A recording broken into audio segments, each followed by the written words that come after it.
Iba na talaga yan, Ban eh. Ano pa inaantay mo? Ba't mo papapatagalin? Nako, 2024 na. Ngayon, 2024, hindi na uso ang mga pabebe. Diretsahin mo, sabihin mo, na-bet mo siya.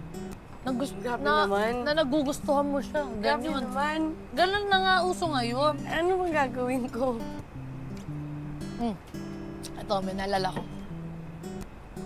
Dapat mag-effort kayo. Hindi yung basta-basta effort lang na kayang gawin ng kung sino lang, ha? Dapat yung super-duper effort. Effort. Oo, yung hindi niya iisipin na, oh, ang thoughtful naman ng friend kong si Van eh. Huwag ganyan.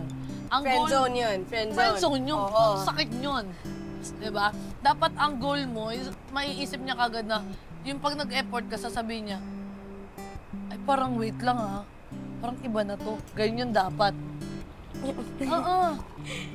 Teka. So, kailangan gawin espesyal at ma-effort. Oo.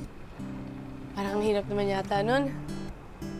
Paano mahirap? Hindi naman mga komplikado yung mga lalaki na yan. Ay, eto.